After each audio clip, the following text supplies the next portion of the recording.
और क्या सुविधाएं दी गई हैं मतगणना में? अ, सभी लोकसभा 25 लोकसभा जो क्षेत्र हैं उसके हेडक्वार्टर्स पर जो आरओ हेडक्वार्टर्स हैं, रिटर्निंग ऑफिसर हेडक्वार्टर्स 25 जगह मतगणना कल 8 बजे ठीक 8 बजे शुरू होगी। सबसे पहले स्ट्रांग रूम्स खोले जाएंगे 8 बजे से पूर्व, जिसमें कि 56 ऑब्जर्वर्स भारत निर्वाचन आयोग ने लगाए हैं। उनके समक्ष सबसे पहले स्ट्रांग रूम खोले जाएंगे। आप समझ सकते हैं कि 56 ऑब्जर्वर हैं, कुछ एक एक ऑब्जर्वर के पास 4-4 एसीज के लगभग हैं, जिसमें कि टाइम लगेगा। तो 4 कमरे खोलने के लिए 7:30 बजे से लगभग स्ट्रांग रूम खोलने जाने की प्रक्रिया शुरू होगी। दूसरा एक महत्वपूर्ण बिंदु है कि जो सर्विस वोटर्स हैं अभी तक जो हमें प्राप्त हुए हैं, लेकिन अभी भी वो आएंगे कल सुबह तक, तो कुछ 72,000 से ऊपर सर्विस वोटर्स 73,000 के आसपास आ चुके हैं। जितने भी सर्विस वोटर्स 7:59 तक रेलवे डाक सर्विस से जो आएंगे सुबह से, उनको भी इंक्लूड करेंगे। और वो वहाँ आने के बाद उसकी घोषणा की जाएगी कि ये कितने सर्विस वोटर्स अब काउंटिंग में इंक्लूड होंगे। तो ये दो गतिविधियाँ पूर्व की हैं, जो 8 बजे से पूर्व है। और जैसा कि हर बार होता है, सबसे पहले पोस्टल बैलेट की गिनती स्टार्ट की जाएगी, जो कि हमारे यहाँ 3,72,000 की संख्या है पोस्टल बैलेट। और इसके अलावा सर्विस वोटर्स लगभग 73 से 74,000 जो नंबर कल फ्रीज होगा सुबह, तो उतने इस तरह से पोस्टल बैलेट की गिनती सबसे पहले स्टार्ट होगी, जिसमें 3,72,000 पोस्टल बैलेट 8 बजे से गिने जाएंगे। उसके लिए हमने लगभग 790 टेबल्स लगा दिए हैं, प्रत्येक 500 पे एक होती है। हमारा हमने एवरेज रखा है 300 के आसपास, जिससे कि पोस्टल बैलेट का काम जो बार बार आता है कि पोस्टल बैलेट देर से ख़त्म होता है, ईवीएम पहले ख़त्म हो जाती है, तो उसको ध्यान में रखते हुए हमने अपनी टेबल बढ़ा ली है। जब पहले आपको बताया था तो शायद कम टेबल थी, अब और बढ़ा ली। 841 टेबल हमने कर दी हैं पोस्टल बैलेट की। तो आप समझ सकते हैं कि 372 अगर वोट है, 841 टेबल हैं, तो निश्चित तौर पर ये एवरेज कहीं 400 के लगभग 500, जबकि आयोग का निर्देश है कि 500 पे एक टेबल लगा सकते हैं। उसके लिए एआरओ भी हमने, एआरओ जो काउंटिंग है वो भी हर टेबल पे पोस्टल बैलेट की रहेंगी। पोस्टल बैलेट की काउंटिंग 8 बजे स्टार्ट हो जाएगी। इसी तरह ईवीएम के लिए 235 कमरों में ईवीएम की काउंटिंग होगी।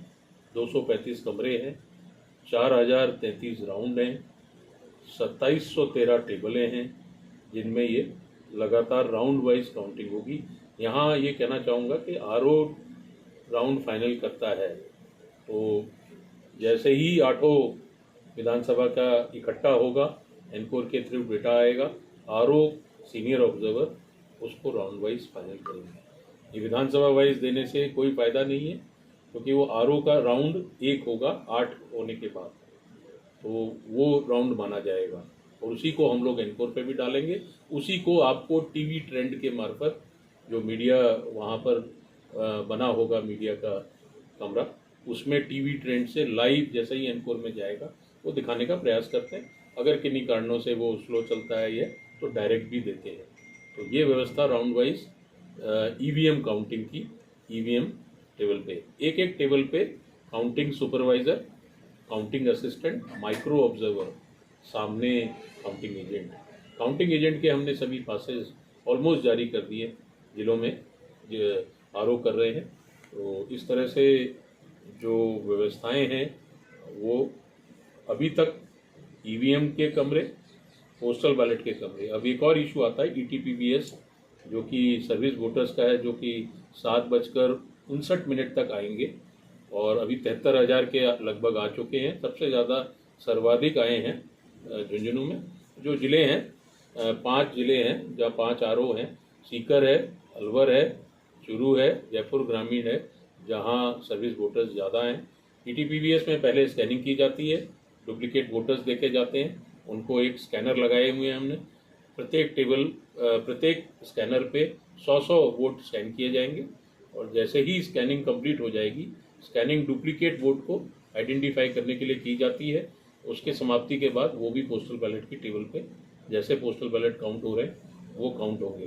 तो कुल मिलाकर इस तरह से पोस्टल बैलेट की गिनती लगभग 3,72,000 के लगभग हो जाएगी। 3,02,000 तो वैसे वोटर्स हैं जो कि कर्मचारियों के हैं या होम वोटिंग है, और इसके अलावा ये सर्विस वोटर्स हैं। जहाँ तक ईवीएम के राउंड्स का सवाल है, तो जैसे मैंने कुल मिला के 4033 राउंड्स बताए, लेकिन उसमें सर्वाधिक राउंड राजसमंद में आ रहे हैं, मेड़ता में हैं, उसमें 28 राउंड में कंप्लीट होगा। ऑन एन एवरेज 25-26 हैं, लेकिन 20 से लेकर 28 तक राउंड में एक एक लोकसभा का जो काउंटिंग है वो 20 राउंड से लेकर 28 राउंड तक है। उसमें राउंड में ये हो सकता है कि कुछ विधानसभा पहले ख़त्म हो जाए, क्योंकि उनमें पोलिंग स्टेशन उनका राउंड उनके कम थे, पोलिंग स्टेशन तो उनमें ख़त्म हो सकता है, क्योंकि पोलिंग स्टेशन अलग अलग हैं, 400 से लेकर 250 तक है। तो कुछ विधानसभा जल्दी हो जाएंगी, कुछ लेट होंगी, लेकिन ओवरऑल आरओ का जो राउंड कहलाता है वो राउंड वाइज काउंटिंग होगी। तो ये कुछ चीज़ें हैं। जहाँ तक गर्मी को देखते हुए व्यवस्थाओं का सवाल है, तो सभी हमारे जिला कलेक्टर्स ने गर्मी को लेके एक तो मेडिकल टीम लगाई है, एम्बुलेंस लगाए रखेंगे वहाँ, और पानी की व्यवस्था की है, कूलर्स, टावर कूलर्स और वो एसीज लगाए हैं कुछ जगह। तो कुल मिलाकर 700 की संख्या में जैसे हमारे पास अब तक रिपोर्ट आई है, तो ये व्यवस्थाएं गर्मी को देखते हुए की गई हैं पास के लिए। और आपके मीडिया के पासेस भी जारी कर दिए गए हैं। गाड़ी कहाँ पार्किंग होगी वो भी सभी जिला कलेक्टर्स ने अपनी पॉलिटिकल पार्टी की मीटिंग करके, कैंडिडेट की मीटिंग करके, और एक बार हमने इस बार मीडिया के साथ भी मीटिंग की कि मीडिया को किस तरह से हम लोग अगर कोई ज़िले में दिक्कत है, पिछली बार कोई दिक्कत आई तो हमारे जिला कलेक्टर्स ने या जो आरओज ने प्रत्येक ज़िले में मीडिया के साथ भी मीटिंग की कि उनको किस तरह से डेटा मिलेगा। तो ये हमारी व्यवस्थाएं हैं, और अगर आपका कोई सवाल हो तो आप। सर, आज कांग्रेस ने प्रेस